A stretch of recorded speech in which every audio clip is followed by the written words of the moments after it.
Assalamualaikum warahmatullahi wabarakatuh.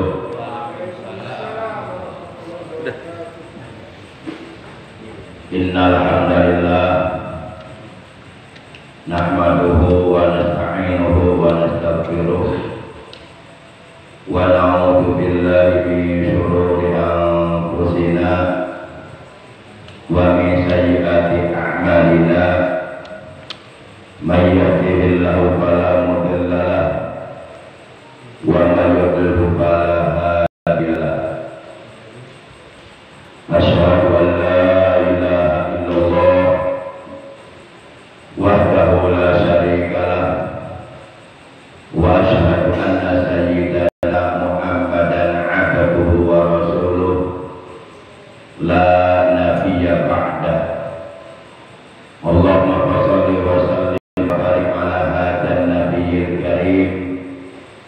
Sayyidina wa habibina wa syafi'ina wa qurrati a'yunina wa maulana Muhammad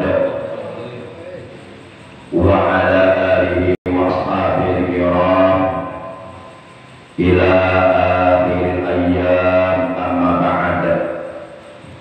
Ma'asyiral muslimin, segenap jamaah majelis ilmi, jamaah pengajian rutin malam Ahad Masjid Jami Al-Ikhlas RT 03 RW 07 Komplek TNI AD Duwiji Parusa Asri BK yang saya hormati rahimakumullah wa hadakumullah. Yang pertama dan yang paling utama tentunya kita panjatkan puja dan puji syukur kepada Allah yang Maha Ghafur yang telah memberi kita nikmat panjang umur, juga nikmat sehat, zahir maupun batin, beserta nikmat-nikmat yang lainnya yang tiada terhingga, terutama nikmat iman, Islam dan ihsan, juga nikmat diberi ilmu yang bermanfaat yang disertai hidayah yang barokah, sehingga alhamdulillah pada kesempatan malam ini, malam Ahad, memasuki malam tanggal 27 di bulan Rabiul Awal 1444 Hijriah, kita dapat kembali bersilaturahim, bermuajahah, duduk berkumpul bersama-sama di masjid yang kita cintai ini dalam rangka menjalankan perintah Allah dan Rasulnya. Kemudian salawat teriring salam semoga tetap dilimpahkan selalu atas baginda yang mulia tercinta, panutan kita, Nabi Agung, Nabi besar Muhammad Sallallahu Alaihi Wasallam, beserta seluruh keluarga beliau, para sahabat beliau, dan seluruh pengikut beliau yang tetap setia, yang tetap cinta kepada beliau, yang tetap istiqomah mentaati segala perintah beliau, juga mengamalkan sunnah-sunnah beliau. Semoga di hari kiamat nanti kita semua yang hadir, juga keluarga kita seluruhnya mendapatkan syafaat ulama dari beliau. Amin ya Allah ya rabbal alamin. Ma'asyiral muslimin rahimakumullah wa hadakumullah.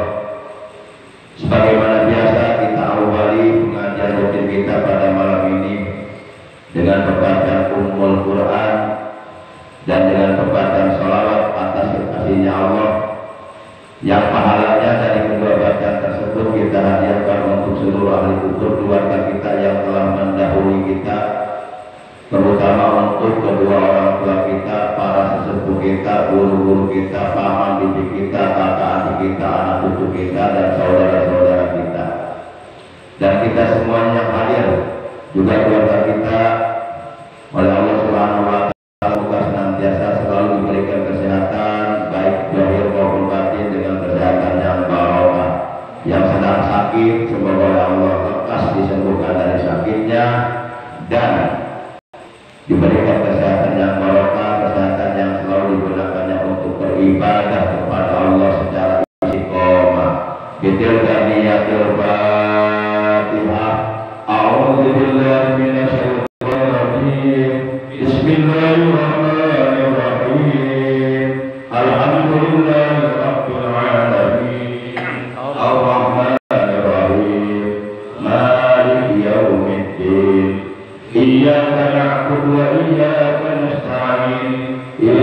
siratal mustaqim siratal ladzina an'amta 'alaihim ghairil maghdubi 'alaihim waladdallin.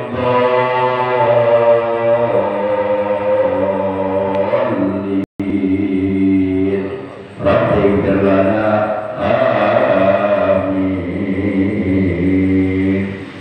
Ya Nabi salam 'alaika, ya Rasul salam 'alaika,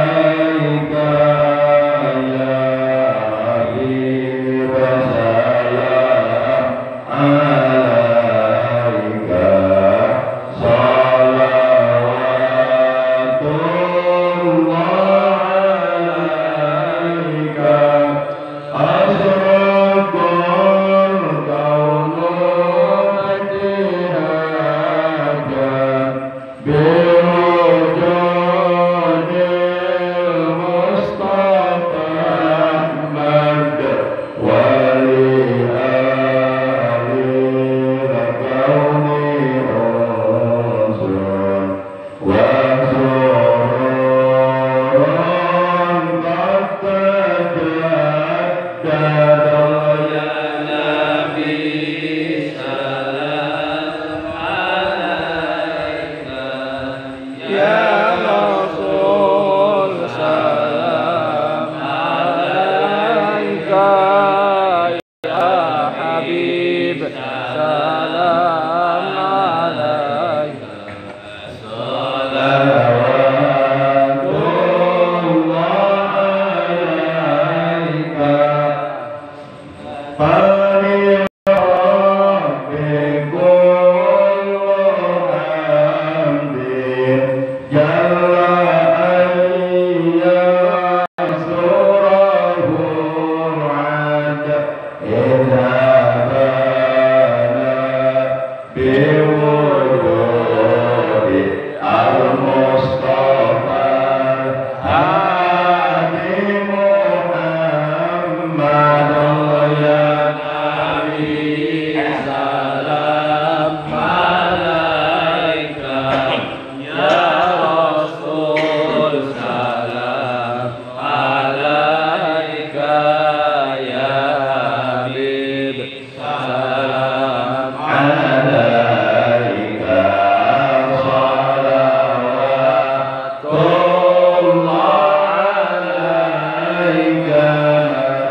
Ma'asyiral muslimin rahimakumullah wa hadakumullah.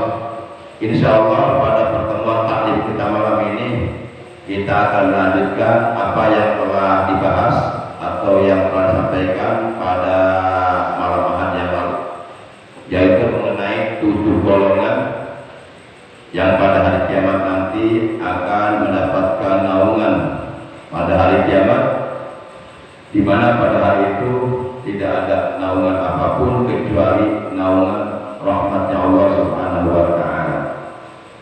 Golongan yang pertama sudah dibahas, sudah disampaikan, yaitu Imam Adilun, pemimpin yang adil. Sekarang kita lanjutkan golongan yang kedua, yaitu wasyabun nasa'a bi'ibadatillahi azza wa jalla. Golongan yang kedua yang kelak di hari kiamat nanti akan mendapatkan naungan rahmat Allah, di mana pada hari itu la billah illa billah, tidak ada naungan sama sekali kecuali naungan Allah. Adalah seorang anak remaja yang mengawali keremajaannya dengan tekun beribadah kepada Allah Subhanahu wa Ta'ala. Anak remaja atau anak muda yang mengawali keremajaannya, yang mengawali kepemudaannya beribadah kepada Allah secara tekun, secara istiqomah, secara kontinu sampai memasuki masa tua, masa sepuh, sampai tiba ajal, maka anak remaja, anak muda yang seperti ini kelak di hari kiamat akan mendapatkan naungan rahmat Allah. Jadi tidak akan kepanasan, tidak akan kehausan, tidak akan merasa dahaga dan tidak akan kelaparan. Mereka oleh Allah akan dikumpulkan bersama para nabi, para siddiqin, para syuhada, dan mendapatkan nikmat dari Allah Subhanahu wa Ta'ala, mendapatkan keselamatan pada hari kiamat. Ma'asyiral muslimin rahimakumullah wa hadakumullah. Maka oleh karenanya khusus bagi anak muda atau anak remaja yang belum memasuki masa berumah tangga atau masa berkeluarga, yang belum memasuki masa tua, agar seyogyanya pandai-pandai memanfaatkan atau menggunakan masa mudanya untuk tekun beribadah kepada Allah Subhanahu wa Ta'ala secara istiqomah, sebagaimana dalam sebuah hadis baginda kita yang mulia tercinta Nabi Agung Nabi besar Muhammad sallallahu alaihi wasallam, beliau bersabda, "Iktanim khamsan qabla khamsin." Gunakan yang 5 perkara sebelum datang yang 5 perkara. Rebutlah 5 perkara sebelum datang 5 perkara. 5 perkara tersebut diantaranya yang harus digunakan dengan sebaik-baiknya, secara efektif dan efisien, secara tepat, dan menghasilkan berbagai macam amal kebaikan, amal soleh, amal ibadah buat bekal hidup di alam akhirat nanti. Di antaranya adalah wasyababaka qabla haramika. Gunakan masa mudamu sebelum datang masa tua. Tentu anak muda yang rajin beribadah kepada Allah secara istiqomah itu tentu jauh lebih baik daripada orang tua yang sudah sepuh yang rajin beribadah kepada Allah Subhanahu wa Ta'ala. Artinya kalau orang tua usianya sudah sepuh, umurnya sudah lanjut, katakanlah 60 atau 70 atau bahkan 80, rajin beribadah yang memang sudah waktunya, kapan lagi mempersiapkan diri untuk bekal hidup di alam akhirat? Kalau tidak dimanfaatkan dalam usia seperti itu. Karena yang namanya ajal kematian itu datang tidak akan memberitahu terlebih dahulu kepada kita. Jadi kalau orang tua yang sudah sepuh rajin beribadah wajar, biasa. Nah, yang luar biasa anak muda yang ibadahnya rajin mengalahkan ibadahnya orang tua. Nah, itu yang luar biasa. Kalau istilah pepatah mengatakan, ya, kakek-kakek yang kepalanya melenang, sudah enggak berambut, rajin ke masjid, itu biasa. Dan memang seharusnya begitu. Masa iya sudah kakek-kakek, kepalanya lenang, tidak berambut, giginya ompong, masih juga belum mau ke masjid? Lalu kapan mau ke masjidnya? Apakah nunggu setelah jadi maid baru ke masjid untuk disolatkan? Nah, jadi kakek-kakek yang sudah tua rajin ke masjid itu biasa, dan memang seharusnya begitu. Nah, yang luar biasa kalau ada anak remaja, anak muda rajin ke masjid untuk melakukan sholat berjamaah, itu luar biasa. Karena tentu masa-masa muda ini masa-masa estetika, masa muda ini masa pubertas, masa-masa muda ini masa-masa di mana keadaannya labil. Jadi kalau kurang kuat iman, bisa saja anak muda terpengaruh oleh perkara-perkara yang bersifat negatif.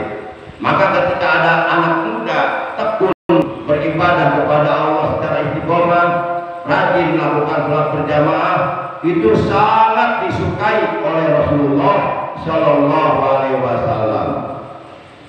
Nah, itu golongan yang kedua yang kelak di hari kiamat akan berada di bawah naungan rahmat Allah, sehingga ia tidak kepanasan, tidak kehausan, sedikit pun tidak merasa dahaga dan tidak kelaparan, karena ia dikumpulkan bersama para nabi, para siddiqin, para syuhada, para sholihin dalam keadaan posisi aman, posisi selamat.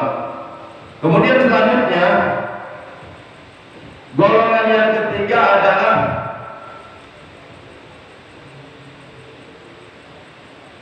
warajulani tahabba billahi jtama'a alaihi wa tafarraqa alaihi.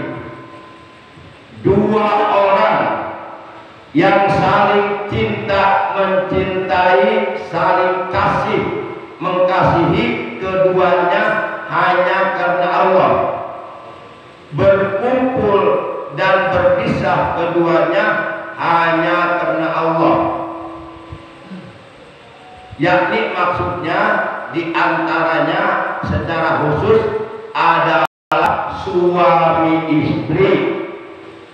Suami istri yang saling cinta mencintai, sayang menyayangi, kasih mengasihi semata-mata karena Allah.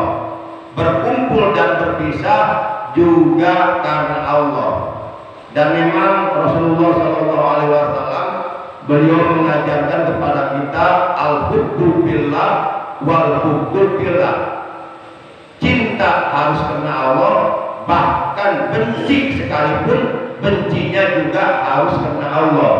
Jadi bencinya bukan karena dorongan hawa nafsu, bencinya bukan karena sifat hasud yang ada dalam hati kita, bencinya bukan karena sifat iri, sifat dengki, dan sifat-sifat tercela yang lainnya yang ada dalam hati kita.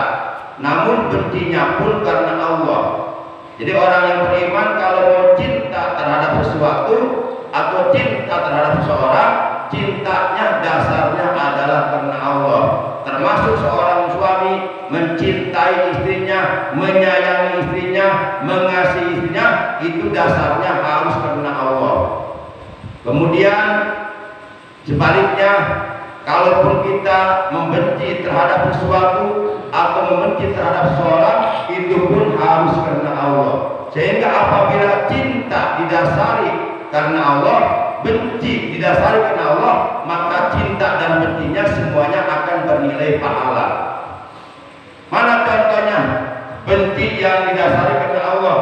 Misal ada seseorang, ya, ada seseorang kelakuannya atau perilakunya atau perbuatannya atau tindakannya atau tingkah polanya atau sepak terjangnya selalu melanggar hukum-hukum agama, selalu bertolak belakang dengan hukum-hukum agama, sehingga muncullah di hati kita rasa benci terhadap orang tersebut. Maka kalaupun kita mau benci, tentu bencinya harus karena Allah, yakni yang kita benci bukan manusianya itu sendiri, tapi kelakuannya yang tidak sesuai dengan ajaran Islam, perbuatannya yang bertolak belakang dengan ajaran Islam, itu yang seyogianya kita benci. Sedangkan manusia itu sendiri kita tidak ada kewenangan, tidak ada hak untuk membenci manusianya sendiri. Karena pada dasarnya kita semuanya adalah, dalam Al-Quran diterangkan, walaqad karramna bani Adam, dan sungguh benar-benar telah kami muliakan anak cucu Adam, yaitu seluruh manusia. Manusia ini termasuk makhluk yang paling dimuliakan oleh Allah Subhanahu wa Ta'ala, dan manusia ini diciptakan oleh Allah dalam bentuk yang terbaik, sebagaimana Allah tegaskan dalam firman-Nya, laqad khalaqnal insana fi ahsani taqwim, dan sungguh kami telah menciptakan seluruh manusia fi ahsani taqwim, dalam bentuk yang sebaik-baiknya. Kalaupun kita membenci seseorang, itu oleh karena perbuatannya bertolak belakang dengan hukum agama. Maka benci yang seperti ini akan mengandung nilai pahala, karena yang kita benci bukan orangnya, tapi kelakuannya yang melanggar hukum agama. Para jamaah yang dimuliakan oleh Allah Subhanahu wa Ta'ala, sementara orangnya tetap harus kita sayangi, harus kita cintai. Umpama ada orang nggak pernah sholat, atau umpama ada orang nggak pernah mau ke masjid untuk sholat berjamaah, ini kan sifat-sifat seperti ini sangat amat tidak sesuai dengan apa yang dicontohkan oleh Rasulullah Shallallahu Alaihi Wasallam. Nah, kalau umpama muncul rasa benci di hati kita kepada yang bersangkutan, maka kita tidak boleh membenci orangnya. Justru orangnya harus kita sayangi, harus kita cintai. Nah, untuk membuktikan rasa cinta kita kepada orang tersebut, rasa sayang kita kepada orang tersebut, maka tentu didekati secara baik, diajak ngobrol, dikasih nasihat dan sebagainya dan seterusnya, supaya dia sadar bahwa selama ini yang dilakukannya tidak sesuai dengan apa yang dicontohkan oleh Rasulullah Shallallahu Alaihi Wasallam.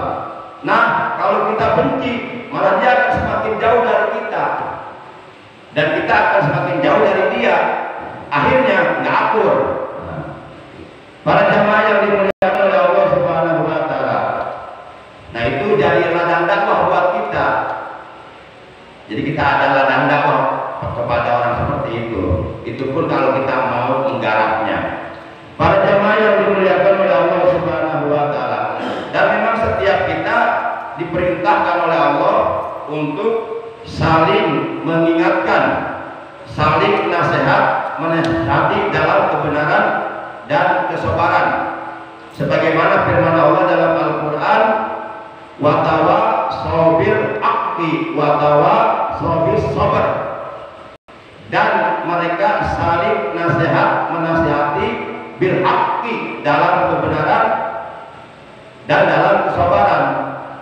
Nah, kita dalam rangka melaksanakan atau merealisasikan perintah Allah tersebut, yang kita laksanakan, karena pada dasarnya seluruh manusia, baik yang beriman ataupun yang tidak beriman, baik yang sholih ataupun yang tholih, baik manusia yang ahli ibadah maupun yang bukan ahli ibadah, sebenarnya setiap individu manusia itu hatinya cenderung kepada kebaikan sebenarnya. Kalaupun ada seorang preman Bromo corak lah katakanlah, keluar masuk penjara sering banget, itu selalu melakukan tindak kriminal atau tindak pidana yang melanggar hukum. Nah, sehingga keluar masuk penjara, tetap si preman ini ketika mau melakukan perbuatan jahat atau mau melakukan kejahatannya, apa itu mencuri, apa itu membunuh, apa itu merampok, apa itu menipu, sebenarnya dikala dia melakukan perbuatan-perbuatan tersebut, hati kecilnya mengakui sebenarnya bahwa ini perbuatan jelek sebenarnya. Artinya ini menunjukkan bahwa hati kecil manusia itu sebenarnya cenderung kepada kebaikan. Maka disinilah kita diperintahkan oleh Allah untuk saling mengingatkan, saling nasihat menasihati dalam kebenaran dan kesabaran. Para jemaah yang dimuliakan oleh Allah Subhanahu wa taala, itu golongan yang ketiga, dua orang yang saling cinta mencintai karena Allah dan benci pun karena Allah, terutama suami istri. Kemudian golongan yang keempat, warajulun da'athum ra'atun jata mansabin wa jamalin faqala inni akhafullah. Ini golongan yang keempat, yang kelak di hari kiamat akan berada di bawah naungan rahmatnya Allah, di mana pada hari itu tidak ada naungan sama sekali kecuali naungan Allah. Adalah rajulun, seseorang, da'athu, mengajak kepadanya, sopo imro'atun, seorang wanita. Rajulun da'athu imro'atun jata mansabin wa jamalin, seorang wanita bangsawan, wanita darah biru, wanita ningrat dan cantik. Udah cantik, keturunan bangsawan, menggoda seorang laki-laki untuk melakukan perbuatan yang keji, perbuatan yang sangat dibenci oleh agama, perbuatan yang dilarang oleh agama. Akan tetapi si laki-laki ini menjawab, inni akhafullah, ya, aku tidak mau melakukannya, aku takut kepada Allah. Nah, seorang laki-laki yang seperti ini kelak di hari kiamat akan berada di bawah naungan rahmatnya Allah. Contohnya seperti Nabi Yusuf, ketika digoda, dibujuk, dirayu oleh seorang permaisuri, seorang istri raja, yaitu Siti Zulaikha. Siti Zulaikha ini seorang wanita bangsawan, istri seorang raja, ya katakanlah istri seorang presiden.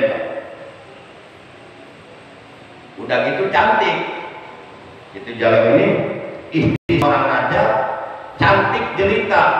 Nah, Nabi Yusuf pernah digoda oleh Siti Zulaikha, tapi selalu gagal, selalu tidak berhasil. Namun kendati pun demikian, Siti Zulaikha terus berpikir bagaimana caranya untuk mengelabui Yusuf supaya dia berada dalam tipu dayaku. Ya akhirnya Siti Zulaikha pura-pura sakit dan memerintahkan kepada anak buahnya untuk memanggil Nabi Yusuf yang saat itu sedang berada di penjara, karena dipenjara oleh siapa? Oleh suaminya, ya, oleh suaminya Siti Zulaikha. Nah, Nabi Yusuf akhirnya diminta untuk mengobati Siti Zulaikha, gitu kan?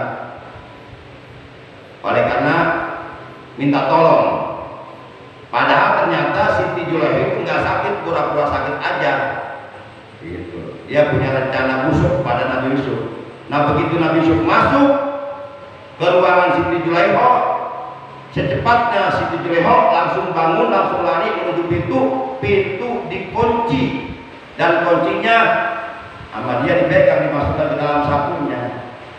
Dan saat itu Siti Julaiha sudah berpakaian sangat tipis sekali, sehingga ya transparan lah. Nah, Nabi Yusuf digoda untuk melakukan perbuatan keji yang dilarang oleh Allah Subhanahu wa taala. Gitu kan? Tapi Nabi Yusuf nggak mau. Ini Allah, sesungguhnya aku takut kepada Allah. Sampai Nabi Yusuf lari, ditarik bajunya, sobek baju bagian belakang, karena yang tarik baju bagian belakang. Akhirnya sampai disidangkan lah. Ya ujung-ujung tetap Nabi Yusuf walaupun tidak salah, walaupun Nabi Yusuf yang benar, tetap Nabi Yusuf di penjara. Karena ini yang melakukan kesalahannya itu aja. Itulah hukum. Jadi sudah ada zaman dulunya, hukum itu tajam ke bawah, tumpul ke atas. Kalau pelaku tindak pidana itu para pejabat tinggi negara, aman-aman saja. Tapi kalau rakyat biasa melakukan kesalahan sedikit aja, langsung dijebloskan penjara, langsung dihukum. Para jamaah yang dimuliakan oleh Allah Subhanahu wa taala. Nah, itu golongan yang keempat. Nah, sebelum kita lanjutkan golongan yang kelima dan yang ketujuh, kita ulangi kembali supaya untuk mengaktualisasikan daya tangkap atau daya ingat kita atau memori kita. Jadi 7 golongan yang kelak di hari kiamat akan mendapatkan naungan rahmatnya Allah, di mana pada hari itu sama sekali tidak ada naungan kecuali naungan Allah. Selain naungan Allah tidak ada. Nah, orang-orang yang posisinya tidak berada dalam naungan Allah, semuanya pasti akan kepanasan, pasti akan bercucuran keringatnya dengan tiada henti, pasti akan kelaparan, pasti mereka akan tenggelam dengan air penuhnya mereka sendiri. Dan itu berlangsung bukan 1 hari, bukan 1 minggu, bukan 1 bulan, bukan 1 tahun, tapi ribuan tahun lamanya.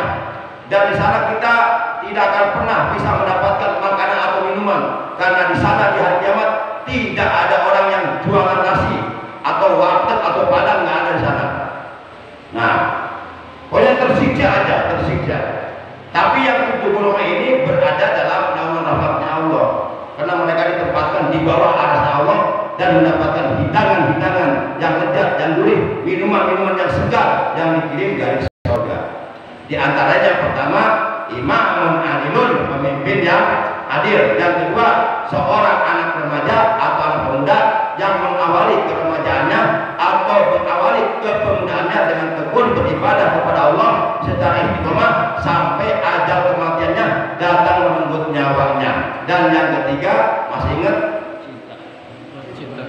Iya, 2 orang yang saling cinta mencintai karena Allah, berkumpul dan berpisah keduanya karena Allah. Kemudian yang keempat, seorang laki-laki yang dibujuk, digoda, dirayu oleh seorang wanita bangsawan, wanita darah biru dan cantik jelita, akan tetapi dia tidak mau melakukan perbuatan yang dilarang oleh Allah karena dia takut kepada Allah. Nanti yang kelima, keenam, ketujuh insya Allah kita lanjutkan pada pertemuan tadi malam hari yang akan datang. Untuk malam ini cukup, kurang lebihnya saya mohon maaf. Terima kasih atas kehadirannya dan atas perhatiannya. Mudah-mudahan apa yang saya sampaikan semuanya dari awal hingga akhir oleh Allah Subhanahu wa taala benar-benar menjadikan ilmu yang bermanfaat, ilmu yang barokah, ilmu yang serta hidayah, ilmu yang dapat mendorong diri kita untuk mampu meningkatkan kualitas keimanan kita, kualitas ketakwaan kita, kualitas prestasi ibadah kita pada Allah Subhanahu wa taala. Yuk kita manfaatkan sisa umur kita untuk beribadah kepada Allah sampai akhirnya ajal kematian datang menurut nyawa kita. Semoga dengan barokah kita istiqomah dulu di majelis ilmu, meninggal dunia nanti dalam keadaan husnul khotimah, membawa iman, Islam, ihsan dan amal soleh yang banyak yang diterima oleh Allah Subhanahu wa taala, dan di akhirat kita termasuk ke dalam golongan minal muflihin, termasuk ke dalam orang-orang yang beruntung, yaitu orang-orang yang diselamatkan oleh Allah dari api neraka dan dimasukkan ke dalam surga. Amin ya Allah ya rabbal alamin. Akhirnya mari kita tutup taklim kita pada malam ini ucapan hamdalah. Alhamdulillahirabbil alamin. Subhanakallahumma wa bihamdika asyhadu an la ilaha illa anta wa la syarika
kasih.